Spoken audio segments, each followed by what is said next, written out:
Fragments of silicon in the mirror may be closer than they appear.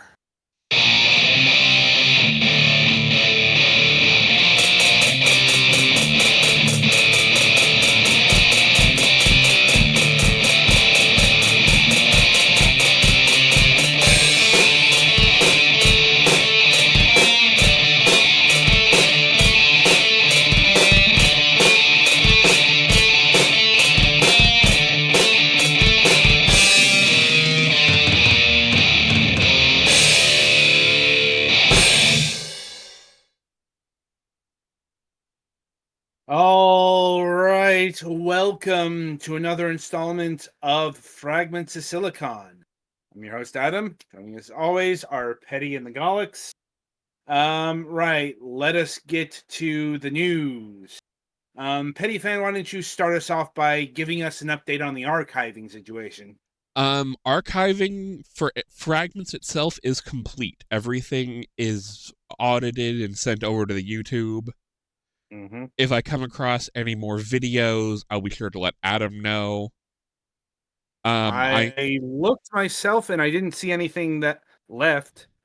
Yeah, it's just when I start going through the MSP stuff and more nitty gritty through the 14 clips. If I happen to see a Fragments episode, I'll let you know. Uh-huh.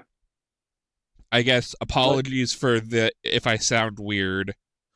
I may be coming down with something. My mom got sick at work and brought it home to all of us. Yeah. Also, before you move on to that, the extra special good news is we finally have access to the tool set again. Yep. Because the archive's under 100 hours. Yep, So I purged over 1,600 hours of content. I'm like, thankfully, YouTube isn't worried about such things. Yeah, if anybody enjoyed my Digimon content or Final Fantasy 14 or Final Fantasy 16 content, don't worry, that stuff's not gone away forever. It's going to my personal YouTube. You might want to provide a link to that somewhere. I will probably add that to the where you can find a section of the Discord. Right. But yeah, that's also being archived too because I like those games. I like giving you a snapshot of, where they are at in current time when I recorded it. Especially because for 14, there was a big kerfuffle with the ending. There was a voice line that a lot of people are divisive over. Part of my recording has that original voice line that people can go back and see. Because there's no way to change it to and from in the game. They switched it and you can't ever see that again unless you look at an old recording. So hooray for archiving. And I guess the other big thing that happened is I now have a second monitor. I just got a cheap portable monitor off Amazon. It's 15.6 inches. It's not very big, but it's big enough I can let Twitch and Discord live on it. So I can have stuff available on the larger screen.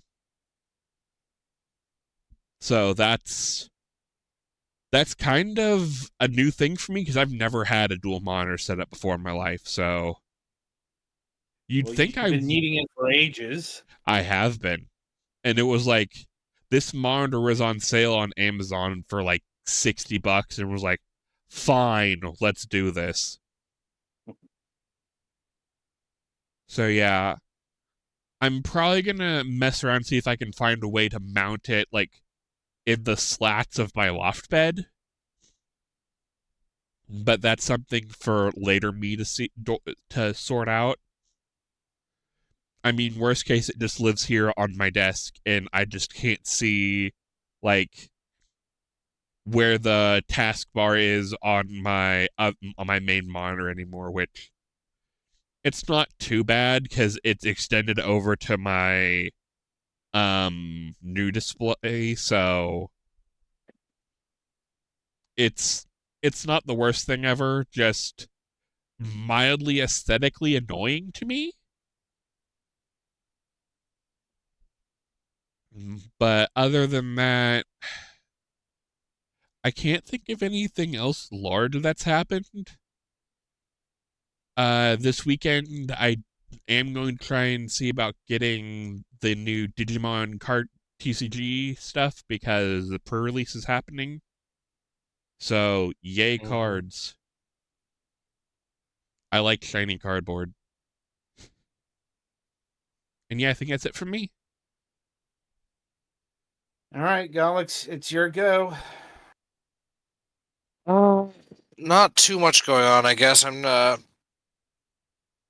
My grandfather's memorial service, they decided is going to be done in May, which technically gives me plenty of time to figure it out, but I'm trying to figure how long and how much, because my parents are going down for like a whole week, and I don't know if I can or want to do that based on the number of people who are going to be there. So I'm trying to figure that out, and it's hard when I'm having a hard time planning further ahead than about a week,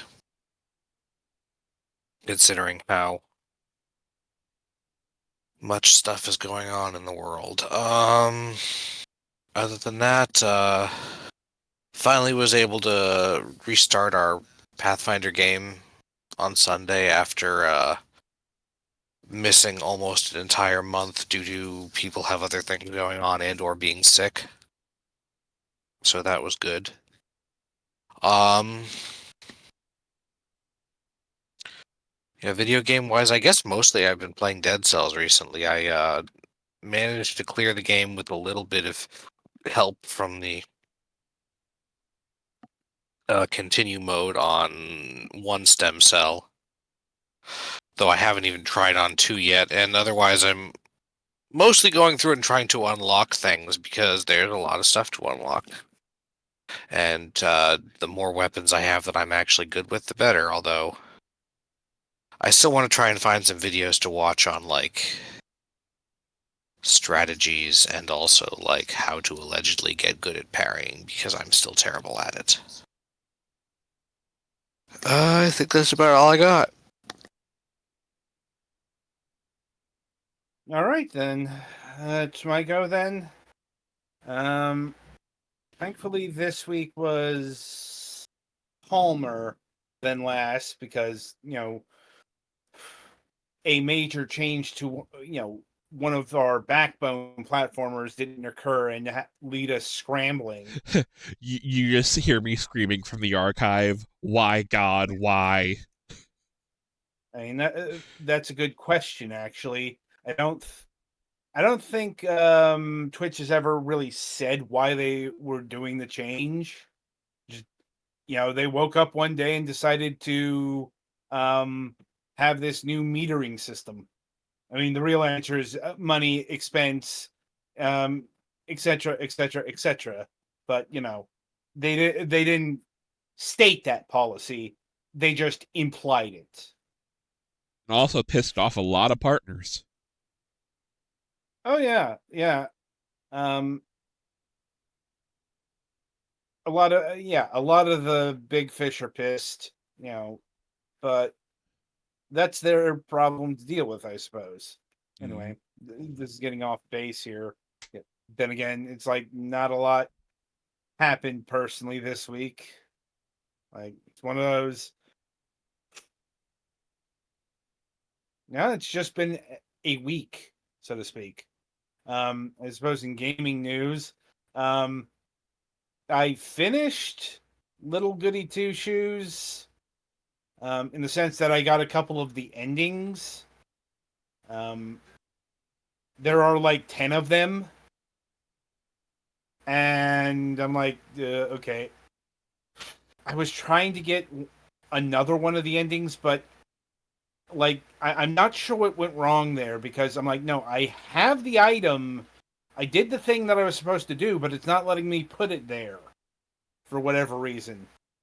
Honestly, the game, it's kind of emblematic of the game. Like, it's a bit sloppier than I would have liked it to be. In its design, but I have since moved on to Gothic 2, which is something completely different, in probably every way.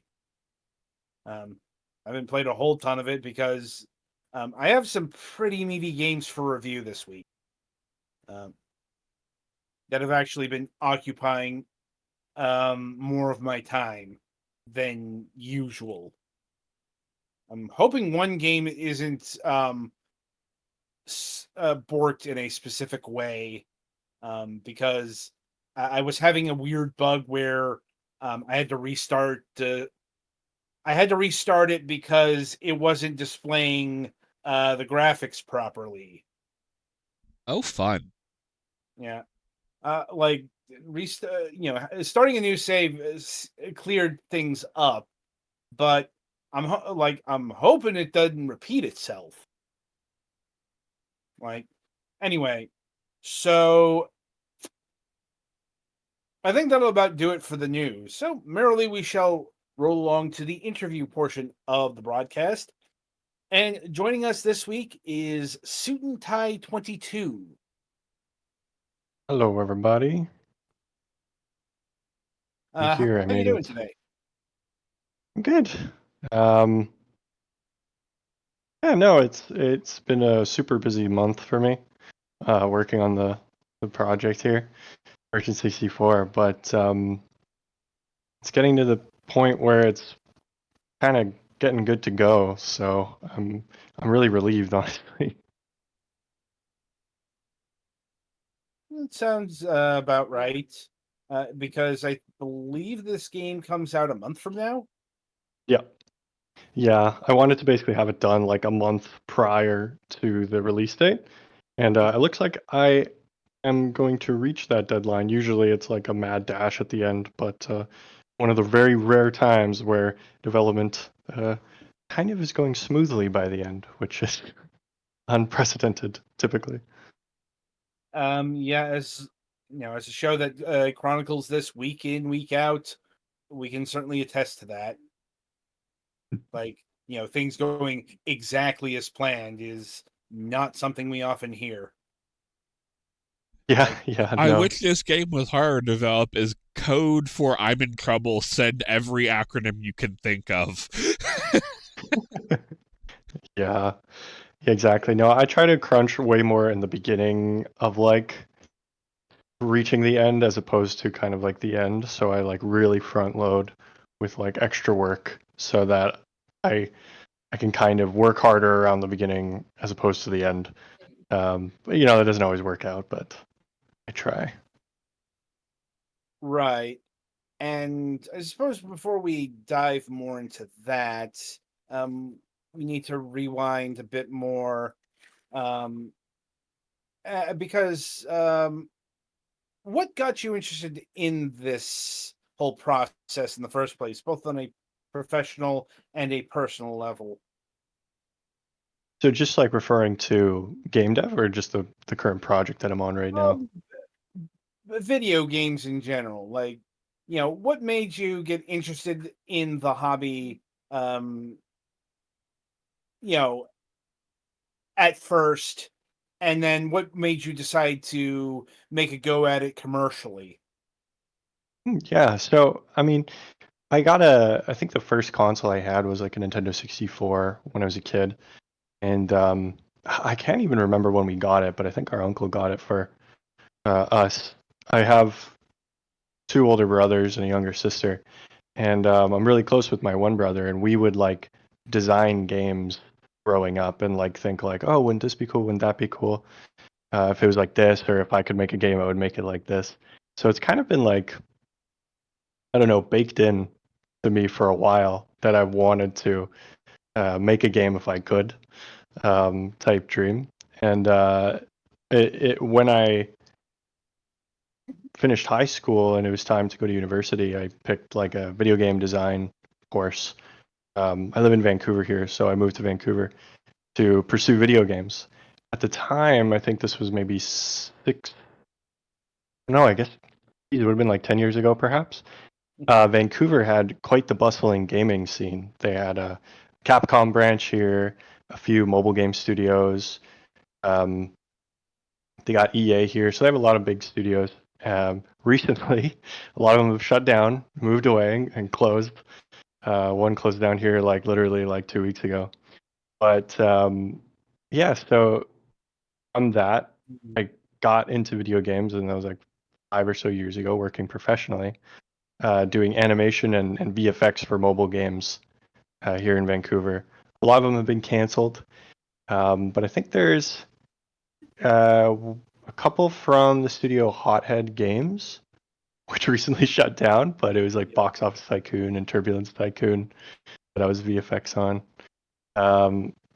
And then from mobile games, it went to I only got to work on one AAA. There's Homeworld 3. Do you guys know Homeworld, the Homeworld franchise? Great. I'm like, I know of the Homeworld series. I've never played one of those. Homeworld's one of those series where, it's a very small audience, but it's a very dedicated audience. Like those who Yeah, love Homeworld really love Homeworld. yeah, definitely. And they're really cool games. I was VFX for Homeworld 3. It was a Wasn't that out of project that Blackbird? yeah, Blackbird Interactive, and because they also did Minecraft Legends while I was there as well, but they had to downsize because of Yep. industry shenanigans, and We got to talk more about that tonight. yeah. So that's when I was like laid off, like I think like last year from that, and then I've been making like online art commissions, and I've been doing like game jam games for a few years now. And I finally was like, okay, I'll try like the full Steam kind of process, and it's been working pretty well so far. The Merchant 64, this might be very surprising, but I've only really been working on it for about 4 months. And the whole point of it was to be this small, tight game that hopefully can make me money so I could try another small, tight game. Do you guys know Strange Scaffold, the studio? The what now? There's a studio called Strange Scaffold. Oh, yeah. We were familiar with him. With them. Yeah, Zaliver Nelson Jr. I think is the guy running Yeah, it, we've had and him on the. We've had God, I always have it's a trouble funky pronouncing. name. Yeah, I mean, I've had to pronounce it. We've had him on the program, talking Yeah, about one of his weird games. is it the Dog Airport one, perhaps? I think it was. Yeah, Airport for aliens Yeah, run by dogs. that's the one. Yeah. We like, yeah, but if nothing else, Strange Scaffold is putting out very unique games. Well, I've been listening to interviews with them recently, like the head guy, and like their whole process is like small games. I think their development times tend to be 6 months at a time type situation, and the idea is Yeah. just to like finish these things a little quicker, have like a portfolio of like fun and interesting, cool games. So I've been way too inspired by that currently going forward, and I like that idea. So we'll see. A lot of this is like, hey, is Merchant 64 gonna be profitable? Then I gotta try this again. If not, I'll have to pivot to something else for a bit before I can come back to game dev.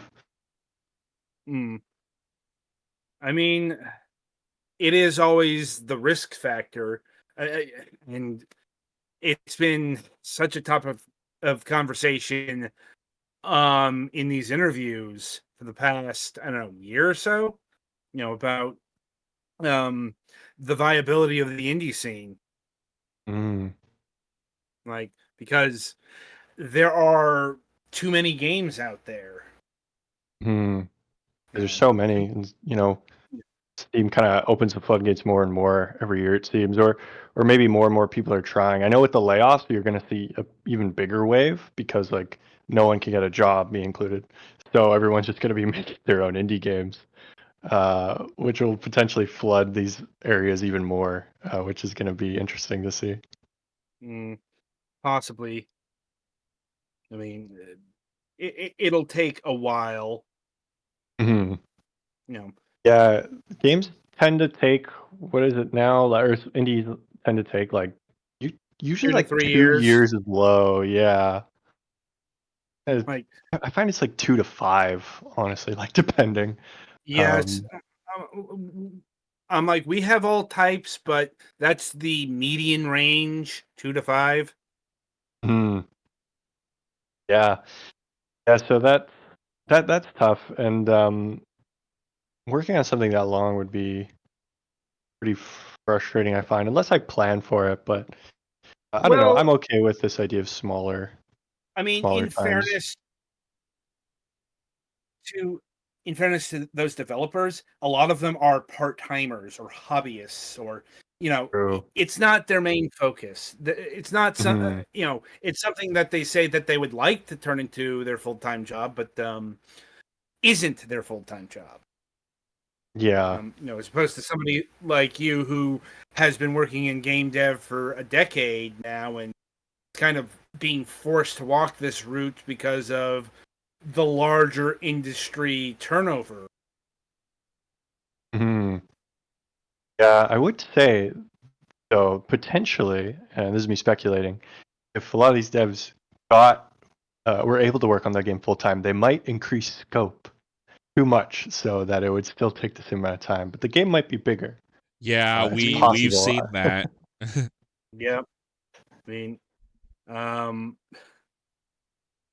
yeah, it comes in a few flavors, but definitely, Mhm. I you know, recently had like a friend that I was talking to who's working on their own indie game, indie project, and like their timeline, they're like, I think around 2027, I'll have like a first slice of the game done, to a point to like show it nicely. And essentially, the kind of game that they're trying to make is like Devil May Cry, but also a third-person shooter. So it's like a full combat scope, all this stuff. And I remember telling him, or asking him, like, what would the game look like if you had to release it in 2 months? Suddenly, a producer was like, you got 2 more months to work on this. What would you cut?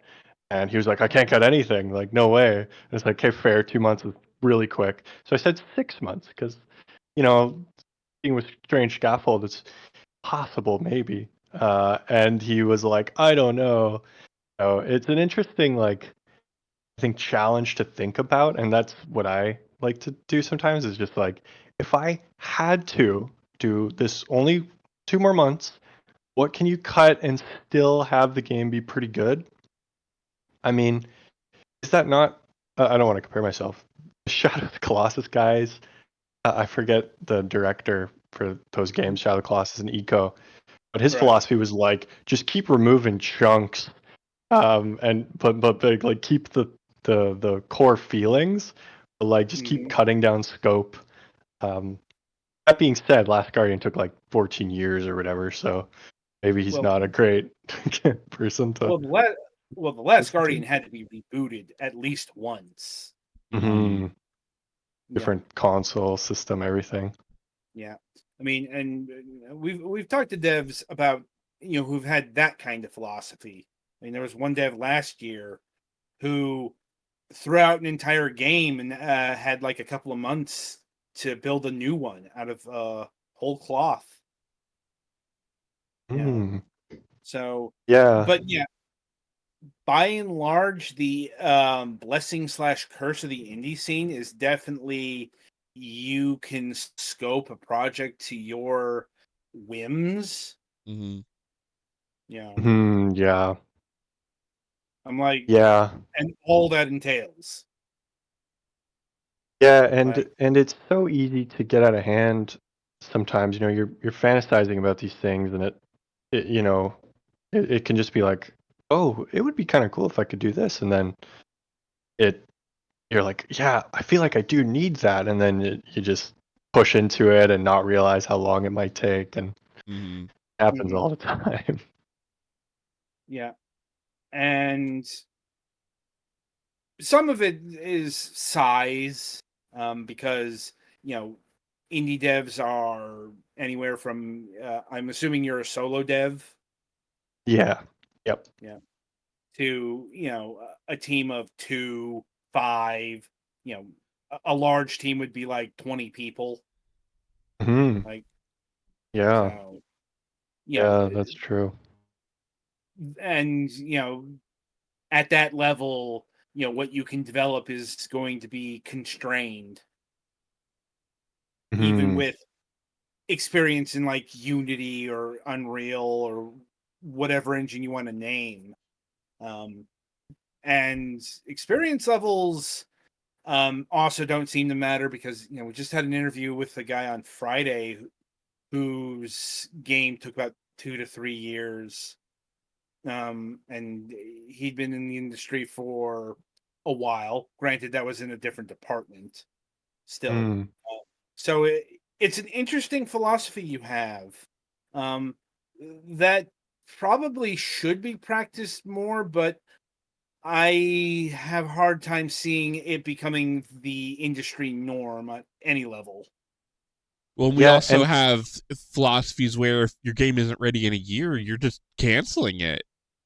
Like we had yeah. a gentleman last season.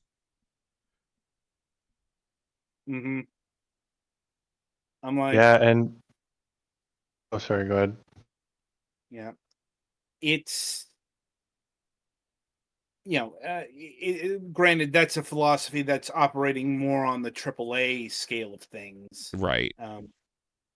Though the problem with AAA is games are just taking way, way, way, way too long. I mean, that's what caused the downfall of Monolith. Like, Hmm. among other things. Yeah. We'll be discussing Monolith later. Yeah, I so would blame Warner Brothers more than Monolith on that front, but well, no, yeah, I get like what you it's mean. entirely the fault of Warner Brothers. And Yeah. like Jason Schreier's been providing some very needed insight at what went wrong at Monolith. I haven't listened to the kind of funny interview he did, but I've seen what he's posted on Blue Sky. Like, Mm, and yeah. it lines Yikes. it lines up with everything else I've heard about Warner Brothers. Not even in recent times, because I've known some disgruntled Turbine employees. Turbine, Rooster Teeth. Yeah. Yeah, I saw all of it. Yeah. Really sucks. But I wanted to circle back for a sec. This idea of like maybe more devs should try shorter development times. Um, I think yes, but also part of me does question if a lot more devs did shorter run, like short development times, would the the platforms, the game hosting platforms, get flooded maybe too much? I feel like if that happened, I oh, all mean, these short games are coming out. I want long games again, and then This might be more pendulum of a might thing shift. of doing more game jams, like not posting them on like the actual platforms, but doing like game Yeah, jams where well, they go on like I itch.io or something love like game that. jams. here's the Games are the thing, though. best. They already do that. Like, a lot of people we talk to, a lot of their games emerged from game jams. Hmm. Hmm. And what they're Yeah, putting out on Steam is the fully formed version of what they originally put out for a 24 48, however long it was, game jam. Well, you yeah. figure for some new fresh faced indie devs, they want to immediately get on Steam. Yeah. Hmm. So, Well, they don't see a game jam as the way, but it very much is. Yeah, I always say like it's weird how often I will use game jams as like a uh like something that a dev should do for like so many issues. It's like, hey, you don't know how to make a game? Sign up for a game jam like a month later so you can like kind of learn some skills ready for the game jam. Now you have like a deadline that's like really nice and exciting. Mm, If you are burnt out, I know it seems weird to say, sign up for a game jam. If you're burnt out by like a day job or a project that's like taking way too long, uh, do a game jam, like a 3 day game jam. It like revitalizes because you just get this like feeling of working on something that's fun and exciting, and it being done. Now, if they take it after that and then they make that their next super long project, I would say that's not probably what you should do unless you're like fully restarting it. Yeah. But Or just it's like like if using it game jams sparks is like, something in you that makes you want to continue. yeah. If You you're don't want doing to it go because like, of burnout and this rekindles that fire, go. mhm. Take Yeah, it and run. exactly. Yeah. Yeah, no, I love game jams, and I always point at them as like something you should do, especially as like an early dev, just to learn how to finish something. Not Because just like, that, but something else I'd also probably recommend is like homebrew for like older consoles. yeah, GB Studio, that's where I actually started, Well, and because there are a 1,000,000 lot people of recommend it. Yeah. Hmm? We've talked to a lot of people who work with GB Studio Yeah. for some reason. It's just so Like- lovely. Like I have a game Far After, and I had a physical release of it published, and it's so cool. Like I got the box set behind me or whatever. But Mhm. it's just like I didn't really understand variables until I used that Well, and it also helps you system. really learn to optimize your code. Mhm. Because we There's have a big limitations. problem of, a lot of new games just using people's, computers brute force horrible code. Yeah, yeah. Mhm. Or even just like what's the word? Compressed things. I Yeah. played like this really simple backrooms game online with some friends that you maybe have played through it. I think it's just Right. Escape the Backrooms. It's like 10 Yep. gigabytes, and there's like no gameplay. It's all like extremely unoptimized textures everywhere, like probably Mhm. 4K textures. And it's like a That 10 might have gigabyte appeared game. on our review slate at some point. Not Uh, yet. Oh We yeah, did the pools games, like both they're iterations fun. of them. Yeah. I loved the games, honestly. They're interesting because they don't have a lot of crazy mechanics, yet they're super fun. It's all design, and that's kind of cool. But Mhm. yeah, no, the file size was like, what do you guys got going on here? Right. Right. Anyway, it's probably a good idea to narrow the focus here to Merchant 64, since I don't think we've actually talked about the game all that much yet. Like, because I suppose for the uninitiated, what is Merchant 64? Merchant 64 is a retro-inspired indie game where you play as a traveling merchant going from town to town, buying and selling goods, or buying goods at low prices and selling them at high prices. It's typically what you want to do. You get some upgrades along the way, and it's pretty straightforward and pretty simple. It doesn't have too many complex systems and whatnot, but I wanted to make a cute little cozy thing that just kind of gives the feeling of little traveling merchant game. Yeah, I know this game, or at least I know the base system. I remember about 20 years ago or so, sometime in the 2000s, when I played a thing called Drug Wars. Yes, that's Yeah. exactly the premise. And I know I it's thought really so. funny. It's like a cute little merchant game, but like if I say the inspiration was the drug dealing game, Mhm.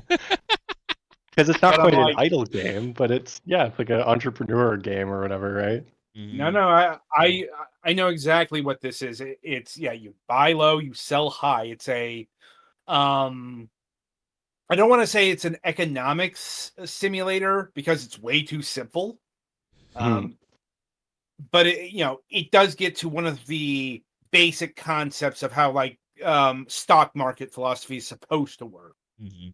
Uh, Mhm. you know, Yeah, at its basicest level. yeah. Um, yeah, And and sorry, go I ahead. do have to say, I am personally appreciative that you've got a game that's doing the N64 throwback, and it isn't a 3D platform. Yeah, 3D platformer or a horror game. I saw a lot of people were Mhm. like kind of excited the fact what a cute game that isn't horror. What is this? I wasn't aware that just a straightforward cute little thing um, was like kind of really wanted in a way. Mhm. It was kind of funny to find that out a little bit, but it does. Yeah, there's a lot of like N64 themed horror game type games, or like it Uh, looks cute, but actually it's horror. right. Like I've seen low poly horror games, but they tend to invoke the PlayStation 1 for obvious reasons. Hmm. Jittery But polygons. yeah, among other things, tank controls. Hmm. Basically, remember the old Resident Evil or Silent Hill games? Well, here's Hmm. something that's homaging that. Like, Yep. Yeah. but yeah, like I said, honestly, this is the kind of game that the N64 needed more of, because Yeah. there weren't a lot of. I wouldn't necessarily call this an RPG, It's like a but sim kind of game, right? yeah, like this is something that would have taken after Harvest Moon 64. Yeah. No, it's good that you bring that up. Obviously, like Harvest Moon 64, big inspiration. I love that game. I modeled a lot of the UI kind of based off of it because I'm really bad at UI design. But I was like, just how does Harvest Moon do it? You got checkerboards, nice. They got like wood panels, nice. Okay, I'll just kind of utilize those elements. The 3D rendered like UI where you kind of have these like 3D models like for the tools and the equipment. I kind of have that going on as well based off of Harvest Moon 64. Um, yeah, and that was probably the only big one like that. Wasn't there the Animal Crossing for the N64 as well? It was. Animal Crossing did technically debut on the N64, but it was a very late release. Was it also only in Japan? Yes. The N64, Yeah. yes, it was specifically the DD. No, Right. it wasn't a disc drive release. It was the last Nintendo release on the 64, and it was only in Japan. But they repackaged that for the GameCube, and that's what we got as Animal Crossing. Mm. Right, that makes sense. Yeah. So, that's why Animal Crossing looks like it does, because it originated on the N64. Mm-hmm. Yeah. Yeah. Anyway, so what engine did you end up using to create Merchant 64 here? I use Unity, which I guess it's been up in kind of hot water recently for sure. Mm-hmm. Yeah, like Unity has been a point of contention for a bit of time now because of the stupid shit they did last Yeah, year. Yeah. business practices, and Yeah. even I guess like the layoffs this year. Didn't they have some a while ago? A Well, couple hundred people or something. yeah, they just announced another round of layoffs because here's the unfortunate truth about Unity: they're not making money. Mm-hmm. It's like in Unity's case, it's not even one of those, we're making money, but we could make more money, so let's get rid of some people to make line go up. No, it's like, Yeah. no, they've been losing money hand over fist for quite a while now. That's I know, partly why and they tried to do the stupid, and it made That's things exactly worse. why. Yeah, that's exactly why they did stupid things. yeah, But but hey, they made the Godot engine more viable. So yes, that's a good thing from this whole story. Yeah, I know. yeah. Like when that went down, I used Unity at the mobile game studios I worked at, so I was very familiar with it. I used Unreal a little Mhm. bit. I used it on Homeworld and in school and stuff. But I never loved Unreal. It always just feels like it's got too much bloat to it that I don't love. Unreal But is really meant for high-end stuff. yeah, I know they got some like smaller stuff, and I think they're trying to push it a little more just to get a chunk of the indie scene. But yeah, I still always just see it more as high-end type projects or Right. Well, yeah, recreations of Unreal is Mario supposed going to 64 in be 4K. Yeah, Unreal is always going to be limited in the indie scene because they don't really have good 2D support. Yeah, that's a big one. I'm like, in fact, I'm not sure if they have any 2D support. They do. I'm It's unfamiliar with what plugins. games, but Yeah. yeah. But considering how many indie devs work in 2D in various formats, Unreal is not becoming the engine of choice for indie devs anytime Yeah. soon until they fix that particular Yeah, problem. if it wasn't for Mhm. indie devs needing a good 2D engine, Unity probably would still be 3D only. Yeah.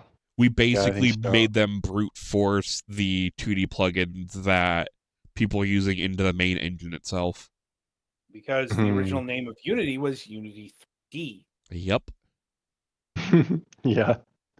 Yeah, but anyway, so like using Unity predominantly, when all that stuff went down, I was like, maybe I should make the jump to Godot because I kind of want to, stick it to Unity's bad business practices or weird business practices. And so I started with Godot. I did a couple of little personal projects. I didn't go too far. I like Godot, at least at the time I tried it, which I guess that was about a year ago or so, right? Was it just doesn't quite have the documentation. And Yeah, that that's is what where I I've been come hearing a back lot to of too with Unity. Yeah. Godot.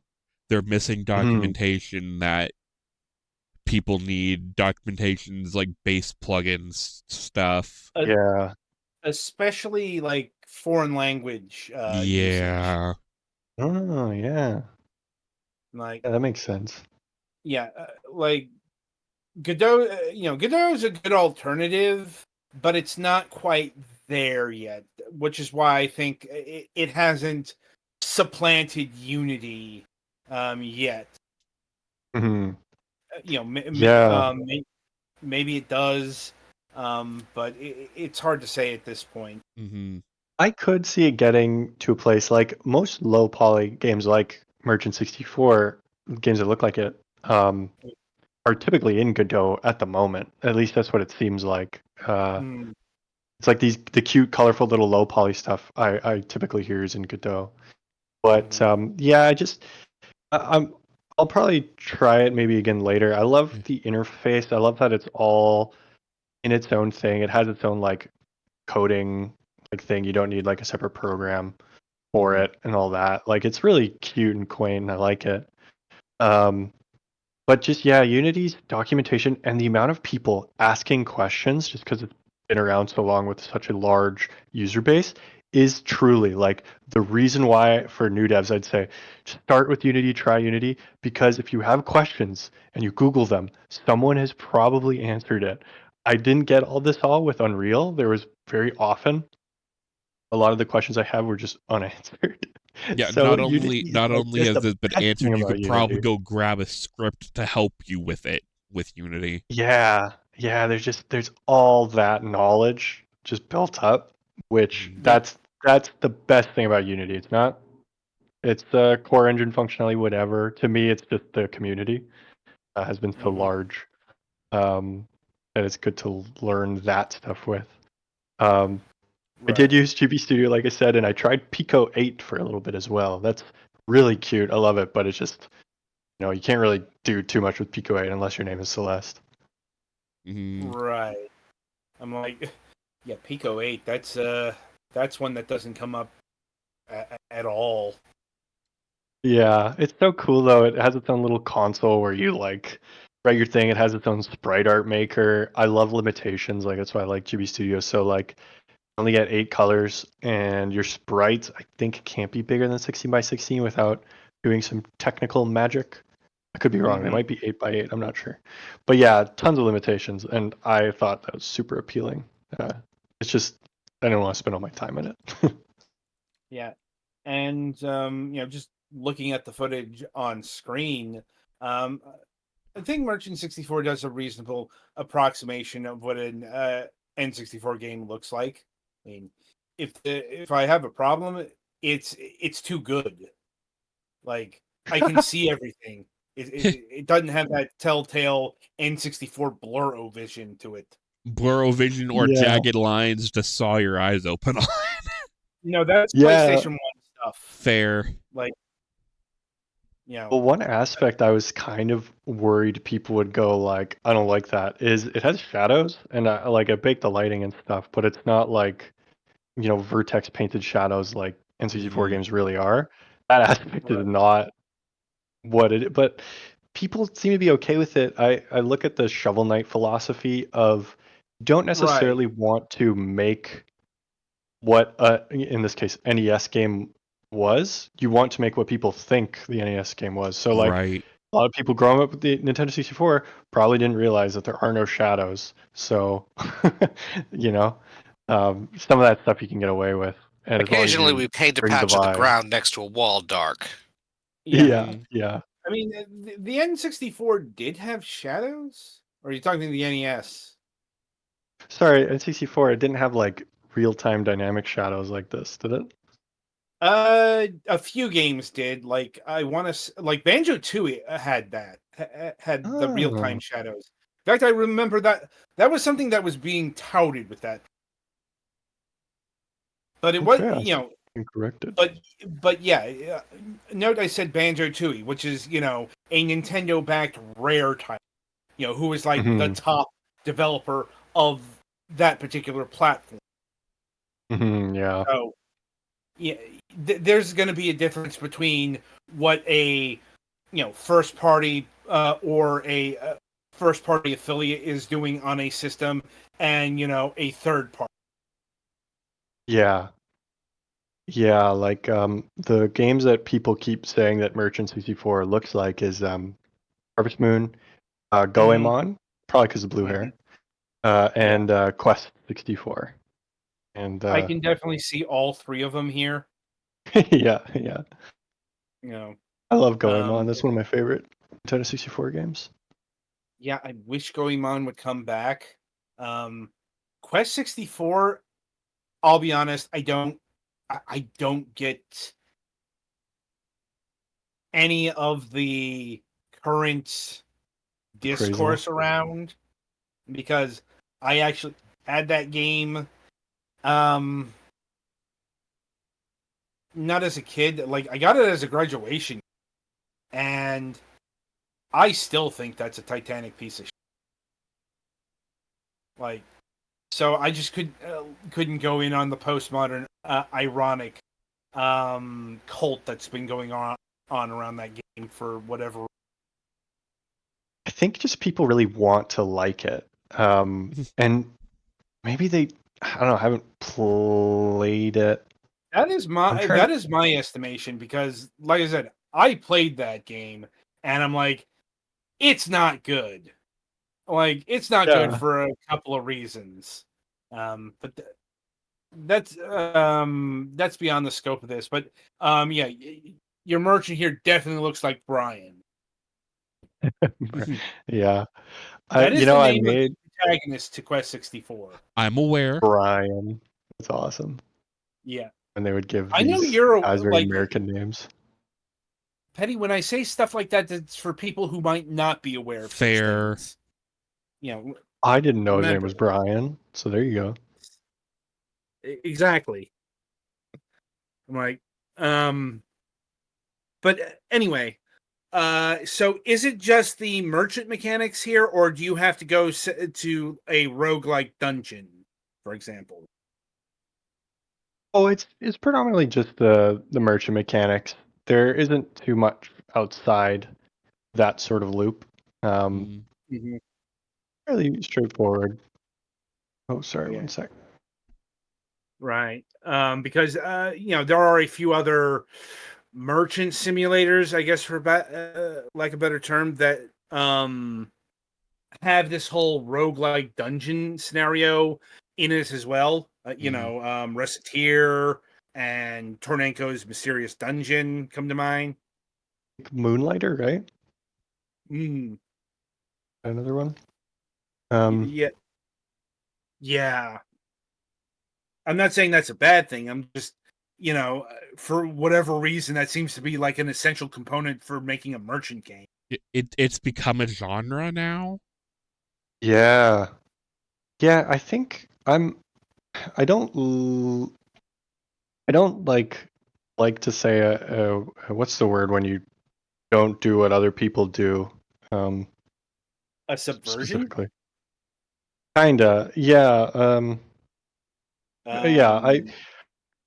Sometimes I'll get in my head where it's like, oh, everyone's doing that. I don't really want to push into deconstruction. that too much. Oh, it's like when you, as a person, when you like to like contradict all the time. You're like, I forget the Oh, word. contrarian. Yeah, contrarian, exactly. I I don't gotta say, like to. iconoclast sounded a little bit too serious, and that's what came to mind for me.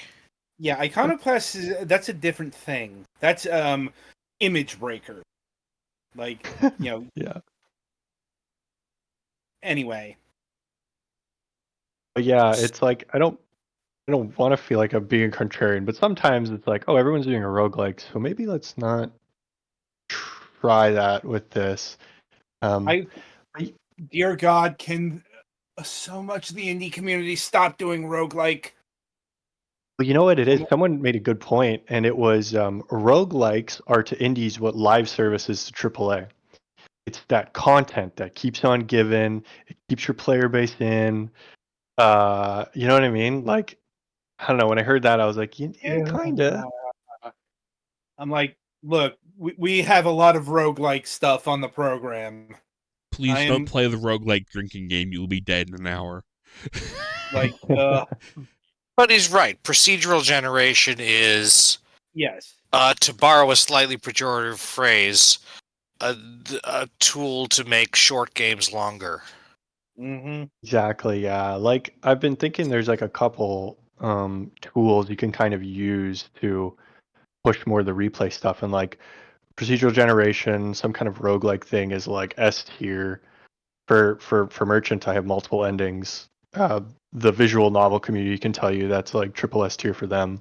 Those games live Yep. and die off the fact they have multiple endings. So I'm trying that out personally with this, and seeing if it really does anything. But yeah, that is like the thing with an indie is like, well, I'm making a short game, but it'll be replayable at least. So you kind of fall into what people are doing typically, unless you're like a horror game. Horror games get away with it. They can just be linear and short, call it a day. Well, I mean, that's kind of what a horror game has to be. You can't really do too much non-linear horror. Like, I guess would FNAF be non-linear horror? No. not really, Well, no. they do have Um, the and Knights mode, I guess. increasingly, no. Yeah, yeah. He's not wrong. But every night's a little different, and it's all reaction based. I mean, Yeah, that's a bad argument. well, it's also because Five Nights at Freddy has become much less about the horror and much more about the lore. Yeah, or the what's it called? It's when a game makes you mad, like, and the mechanic is like, I need to beat this because I'm frustrated at it. Okay. Yeah, also Five Nights at Freddy is in the rage bait category. Yes, yes, yes. A little bit. A soft rage bait, I think. A little bit. Yeah. I mean, not as much as, say, um Getting over it. like um trying to remember the title of like the the truck game. You know what I'm talking about? Rock game. It's not a horror. No. Or that one game with the guy in the Getting with over the it? hammer and the Yeah, that's getting over it, isn't it? With yeah, that's and the one. Foddy. Yeah, Yeah, yeah. and Child. not Wacky Wheels, but there's a game with a truck. Oh, Happy Wheels? Happy Wheels, that's it. It's like people on bikes and stuff. But yeah, no, you're Yeah, right. yeah. Or probably the granddaddy Quap. Yeah, oh, co-op, absolutely. Well, I mean, all those Rage Week games, like the genre is meant for streamers and Yes. influencers, but mostly streamers. Like, if And that streamers didn't exist, those games probably wouldn't exist so much. and that's also where horror ties into, because a lot of horror Hmm. games or would-be horror games tie into the streamer community. Like Content Warning comes to mind. Mhm. Yeah, yeah. which That's is a game actually we actually interesting. did for the That, stream. that is actually interesting, though. With content warning and Phasmophobia, that's co-op horror. That's been like a new addition. I play like co-op horror with my friends quite a bit actually, and it's like one of the most co-op games I played recently, Mhm. which is just really interesting. Like that genre definitely evolved with adding co-op, and now everyone is, and I'm certain every studio is going to be trying something like that going forward now. The AAAs will be onto it in like 5 years. Well, it's not just triple Yeah. A's, but as we've been talking about, the indie scene is not immune to trends. I'm Mhm. like, No, I can't we got tell that you on how film. many roguelike deck builder we've covered on the program. That's another one you don't want to play Mm. the drinking game for. You'll be dead by the afternoon. Mm. Yeah. Slay the Spire was incredibly popular and incredibly successful after a certain point. Like, Yeah. I and mean, now even everyone wants to be Slay the Spire. Mm-hmm. yeah, and I mean, Hades is probably the new one right now. Everyone wants to be Hades. Hades, Balatro. Well, Yeah, Bellatro's Belatra's the next stage, Bellatrో is so new, people haven't had time to rip it off. but Mm-hmm. they Well, will except now. there have been a few like Google Play ripoffs, but yeah. What is that? That's like a board game roguelike. That'll be a genre, right? Oh God. Probably. I'm like, you're probably gonna have somebody try to do Chess? to backgammon, let's say, or dominoes, Yeah, or yeah. Oh, yeah, dominoes, yeah. you know, what Bellatró did to playing cards. Yeah. We may have Yeah. Thank- just inadvertently created a genre, Adam. God damn you. I mean, Yeah, like for honestly, me, those are good ideas.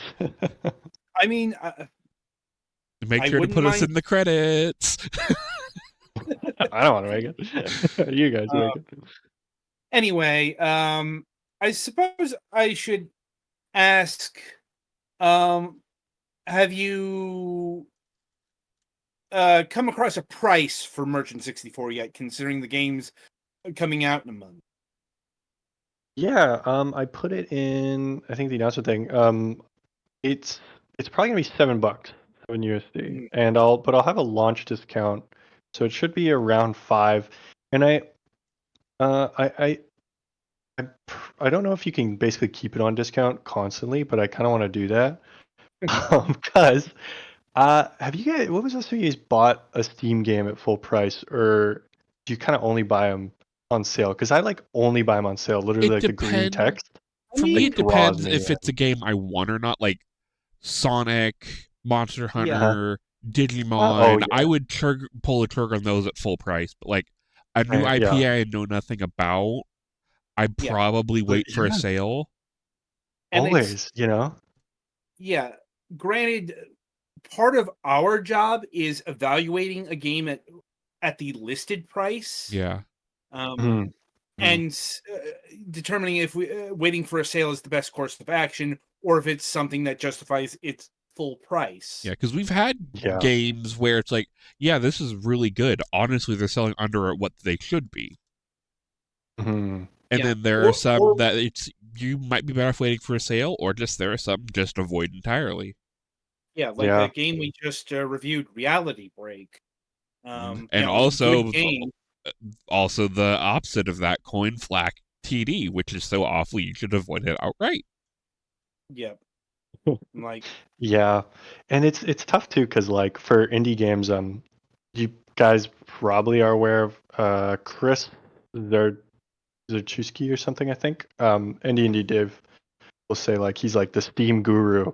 He's the guy who's like, this is how you sell your game on Steam, and he's amazing. Hold on, what's his the guy last who name? made Dust. No, his name is Chris Zukowski.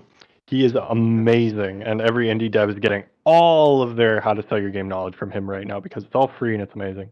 Name doesn't ring a bell offhand. What did he develop?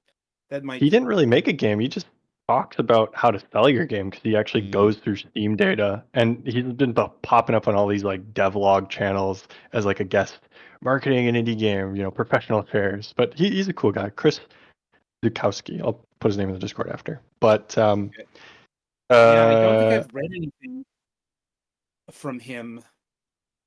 Like, yeah, I probably because we tend to, we get more game dev people than Yeah. marketing people. Yeah, game The devs marketing people- themselves, less marketing. He made a platformer back in the day, I guess, that didn't do too well. but as most indie devs will start with the platformer. But I was just going to say, he was saying, and a lot of people are now like thinking this is like, oh, with your price, like take what you think it should be, and then you want to bump it up a bit just so that indie games in general get bumped up a bit because it's possible they're all getting too cheap. Now, I don't know if I that's feel that definitely way, something but I've been hearing for about 10 years now. yeah. I'm like, thankfully the race to the bottom has abated. Unless you're on like, mobile. Oh god. Oh yeah, and We're I not- think that's what they're trying to avoid. Mhm. Okay, mobile is not even a race to the bottom. Mobile just changed into something else. Fair enough. Mobile's a monster. It's a Yeah. stain on the industry. It makes too much money.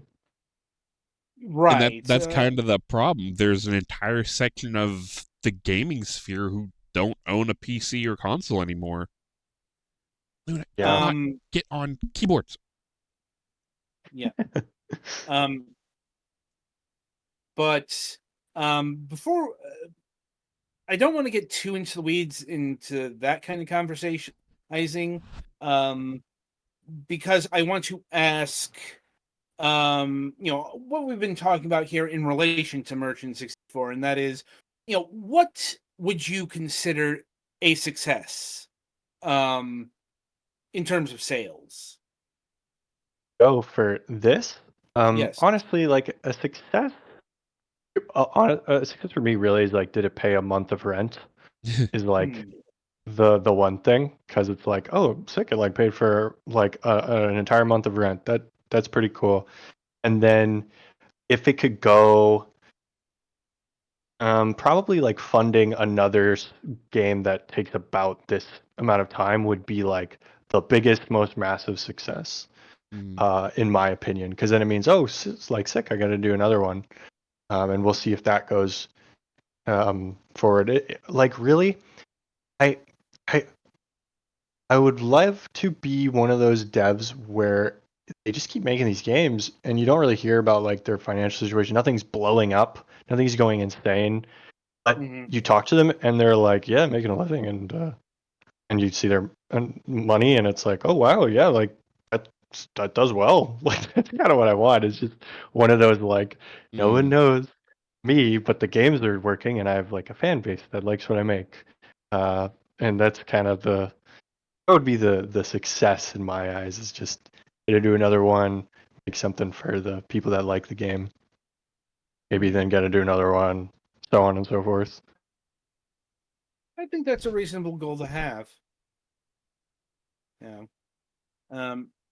Obtainable? Sure. Possibly. Hopefully. Hopefully. Yeah. It's just anyone who's looking to become the next, say, Balatro or anything, like, look, that is just hitting the lottery. Yeah. Literally, Balatro was a happy accident. Yeah, like there's a couple of those like legendary indies, like it's like I want to make something like Stardew Valley, Balatro, Undertale, whatever. It's like don't look at those people. Just try to find someone that doesn't like hit the lottery, like you said, and is like making a living and is continuing to do it, because they're the people you want to be emulating. I think I disagree on the specific count of Stardew Valley, because that's like, hey, Harvest Moon just sucked lately. What if someone made a really good Harvest Moon? Yeah, but that game like blew up beyond blowing up. Like I know, but like that's something that's worth trying to do when you're making a game. Yeah, like I think Is like is there a game that you used to love that isn't being done well in the current thing? Try and do that. Right. That's how you get 100%. things like Crow Country, which was basically a low-key Resident Evil type thing, where Resident Evil has become completely different. Yeah, like I think for making a game philosophy wise, I would say, yeah, do that. Like the Star Fox community is starving to death right now. The F-Zero community is starving to death right now. And if you really want to make one of those, like I wanted to make a Punch-Out game a while ago. So that's a good community to do as well. But don't just be like, I'm gonna make my Metroidvania and I want it to be popular like Stardew Valley. That's kind of what I mean by that. Mm. Right, because I mean, there have been a great all-time, classic Metroidvania, from Hollow Knight, Axiom Verge, Yeah, Guacamelee, all games we've yeah. had on the program. Yeah, funny how that works. Looks at the camera. But it's a very saturated genre, especially on the indie scene. Yeah. You know, And it's like, it's sorry, you go know, ahead. it's basically throwing, as Yahtzee once put it, throwing a bottle into a sea of bottles. Hmm. Yeah. But and one thing as well though is like if you really want to make one of these genres that is oversaturated and like you kind of can't see yourself making anything else, do that. Like make the thing that you really want to make ultimately because you'll make it the best you can. Like if you don't want to make something like Merchant 64, you're like, I hate simulation games. I hate these little number go up games. Don't try to force yourself to make it. If you really love these oversaturated things, definitely give it a try, see if it works, and if it doesn't, Yeah. then maybe you can Oh look yeah, at yeah. pivoting or inject a different genre into it, like do duo genres. Yeah.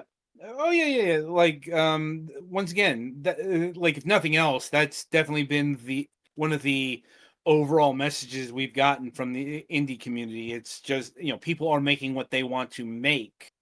Um it's just, Mm. what they happen to want to make is a lot of Metroid or a lot of Castlevania or a lot of Super Mario 64 Yeah, these are and the people who less. grew up in the SNES Yeah. era, and they're Yeah. making the games that they used to play when they were kids. Yeah, Yeah. I Nothing think. wrong with that. No, It's nothing just, at all.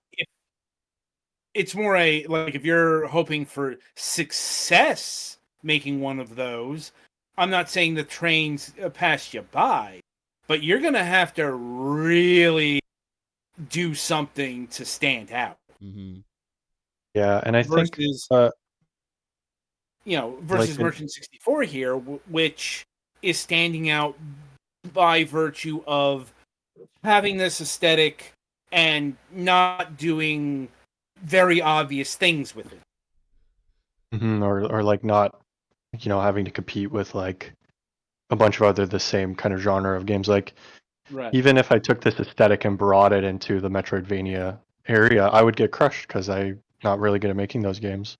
Mm. So and that's one thing also, like if there's this idea where you're like, I love Hollow Knight so much and I want to make Hollow Knight, um, the Hollow Knight area is kind of really taken up. So if you can't like add an extra flair, dating sim is always a knockout if you can add oh, it's Hollow Knight but also dating sim. Like that's a knockout. Or like with Merchant 64, this kind of style of game, like I like Harvest Moon a lot. The games I Mhm. grew up with were like action hack and slash stuff. Devil May Cry, God of War. I want to make a Devil May Cry, God of War. I'm not really good enough yet, and I know that. But I could probably make a Harvest Moon, and I know, or not Harvest Moon, but something like Merge 64, where it's invoking that style, that Harvest Moon essence in a way without the Mhm. farming. I could probably do that, and like just be aware, like, hey, if you can't do this thing that you really want to do, you can still pivot to these things that you still enjoy and like doing, and you can make a good game out of those. Hopefully, it's a genre that isn't overtaken. Um, And like as your so skills improve, if you want to add a farming mechanic with your own flair to it, a fighting mechanic, 100%. yeah, you can. Because especially if you find you have an audience, make another Yeah. game with more mechanics added onto it. Absolutely. And you can use these as like stepping stones. So Merchant 64, a big aspect of it as well for me was like I kind of have never really made a game that relies so much on UI and like Mhm. going through menus and purchasing things and buying stuff and whatever. So that was a big thing. I was like, I want to learn this UI stuff more. I'll build a game around those elements. And I could obviously push it further, like you can go full UI game.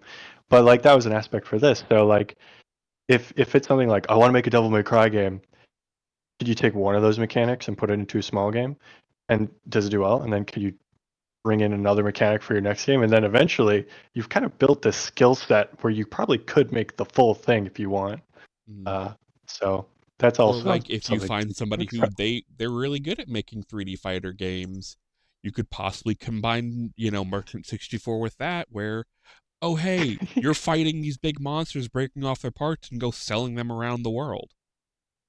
Totally. Yeah, you could absolutely add something like that to this style of game. Mhm. So yeah, like your indie game doesn't have to be all encompassing of all the mechanics you want. You can almost like build one through a couple of projects, you know? Indeed. Hmm. And given the development turnaround, you could certainly experiment a lot more than if this were taking 2 to 3 years. Yeah, yeah. And the longer something takes, the more pressure you will have on yourself. Like the fact that this one hasn't taken as long as other game projects, I'm still like super stressed about it. Like if this was a 2 year long, like I put everything into it, I'd be Yeah. so stressed to add or change or you know what I mean? Like it becomes so precious to you. So yeah, like what you said, the smaller turnarounds can kind of make you less precious Yeah. about some of these things, and you can experiment more and try things out. A And very that's game jam fun. mentality with that. Yeah, 100%. Yeah. And I suppose another question that we haven't asked is the music. What have you been doing for music for Merchant 64? Yeah, so I made the music. I think it's only like 6 tracks. Um, and so there's a program on like your browser called Beepbox. I Um, think I used to use that to make ringtones back in the day. yeah, so I make like all my music with it, and it's worked out like the songs you hear in the trailers and stuff. That's from that. So that's something I really like using, and it's pretty simple to use. But what the key is for me is you keep generating like instruments until it kind of sounds like that era. So I was going and I was trying to make music, it wasn't working too good. And then I came across this kind of like horn, like you can kind of hear in like the trailers and stuff. And it to me, I was like, that sounds like N64. So that's kind of what I went with there. I'm sorry if people were hoping for something more like I use traditional tools or like traditional music software. I mean, that's more than some devs can muster Well, and because, especially with N64 era, you were basically using MIDI like you did back in the old days. You didn't have enough room for CD audio. well, it's not just Mhm. that, but it's the N64's hardware in particular that um, kind of forced the issue. Right. Uh, Yeah. not just the fact that it used cartridges, but it didn't even have like a dedicated sound chip. It will go into that another time, but it did, but it was doing other things. Well, Oh, yeah, that's what I'm saying, a dedicated sound chip. I know. Fair enough. Yeah. But yeah, that's a bit beyond the scope here. Um, I'm also way too anyway, sober to go into that. anyway, Yeah. Beatbox is it's silly, but it's one of those tools like I've come across where it's like, man, I can't do this thing, and then you find a tool where you're like, I get it, and like you can actually make something with it. So if people can discover stuff like that for themselves, it's like it's pretty empowering because I'm like, I can make music now with this tool. hmm um, and is your game only going to be launching on Steam, or like is it going to be on itch.io or something like that? Yeah, I'll do Steam and I'll do itch.io. I mean, if it does well, like there's obviously like a hope for a Switch, PlayStation port, whatever. I haven't really looked into that just because I don't want to Right. boggle my head too much with that info. I Um, mean, The Nintendo sphere seems to be very interested in this game. I certainly saw a lot of Nintendo specific websites cover Merchant 64. Yeah, it's something where it's like, yeah, I probably should put it on the Switch. It's literally like it's 64. It's using their branding. Mhm. So yeah, I would love to. But it's just kind of taking it one step at a time. The Right. Just like tackling Steam first, and honestly, this is like first time porting a game to Steam. I don't know if anyone's complained. It's annoying as hell. Like I put games on itch.io, beautiful. You put it on, it's good. You get the page, it's easy. Steam is like, here's a super old archaic like server thing we have, and you have to make sure the stuff is. It got to get submitted for review, which makes sense. It's just really annoying. It It's comes been up a bit of a headache for occasionally, me. but not as much as you'd think, because the amount of people who use Steam versus the amount of people who use .io is like, a grave imbalance. Like, people just Hmm. used to Steam and how Steam does things, so they don't complain because that's all they know. Yeah. I mean, they're Yeah. for different purposes. Yeah. Mhm. Yeah, and I think like Valve's great. Steam, like uploading your build and stuff, does seem a little dated. Like I just think the systems, because they don't want to like probably meddle with it too much, because it works perfectly fine, works great. Mhm. But it just seems a bit funky compared to something like itch.io. It seems very Um, much like it was made by programmers for programmers. totally, yeah, that's the vibe I get. Because I mean, it opens up your command prompt at a certain point. You got to punch in a code. Like it's like that. I'm like, oh. Mm. I'm like, I wish I could say for certain. There's probably also compatibility concerns there, given the. I think people forget just how old Steam really is. Like, Mm. Steam is as old as Half-Life 2, in the grand scheme of things. It first came out in 2003. Now, obviously, they're not using architecture, wholesale from 2003. But you got to imagine there's still some bits and bobs there because they need to keep Half-Life 2 compatibility or something like that. Yeah.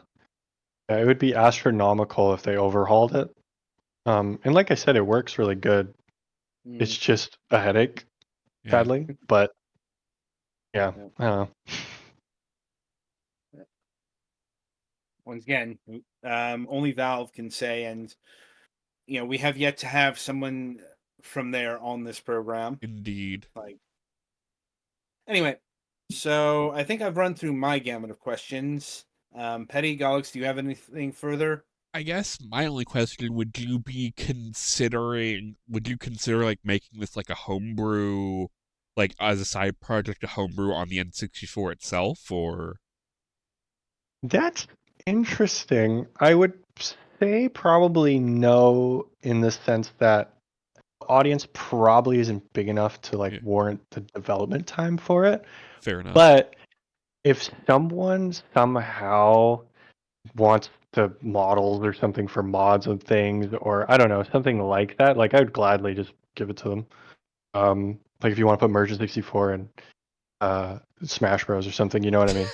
But yeah, no, it's tough. Like it's really more of an audience thing, because a lot of this is like spend time doing this that might not pay off. Like I think people sometimes do say like Mac or Linux builds, but only like maybe 3% or 10% purchase from those. It's like, is it worth that, or just moving on to another project and Right. getting better, and maybe going back to this later and doing that?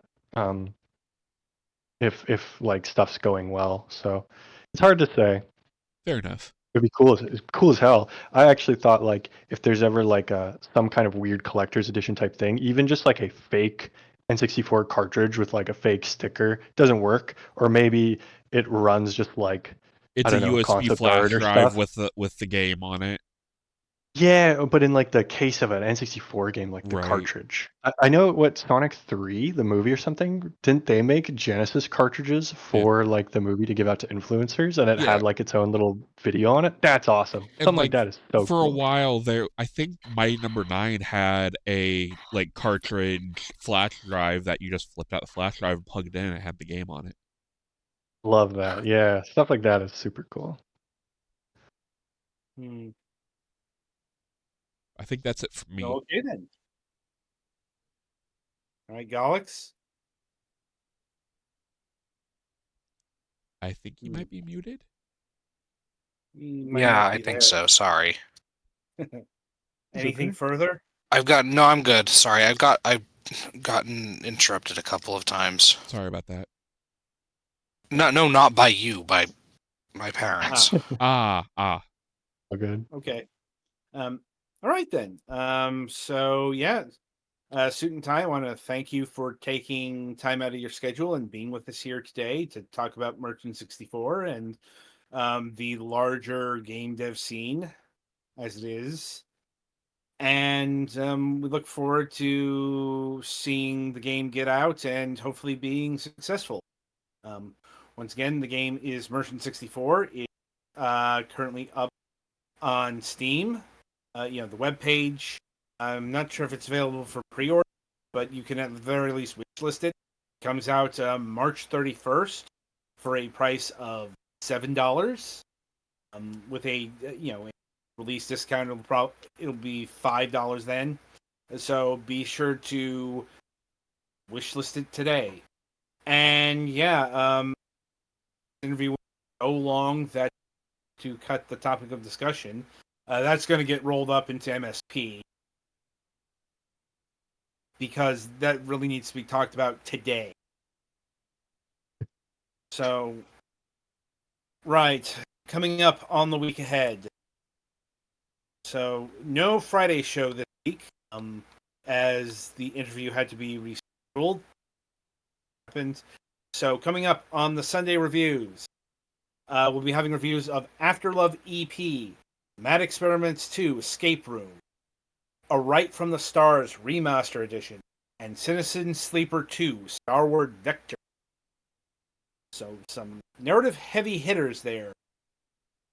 And as always, if you enjoy the podcast, be sure to subscribe to the channel and hit the notification bell when we go live. And going forward, you're also going to want to subscribe to my channel on YouTube. That's where all of the stuff we record is going, that's its new permanent home. Thank you, Twitch, for Fragment stuff. And Petty will be hosting, the Final Fantasy 14, 16, all the streams he does personally, going forward.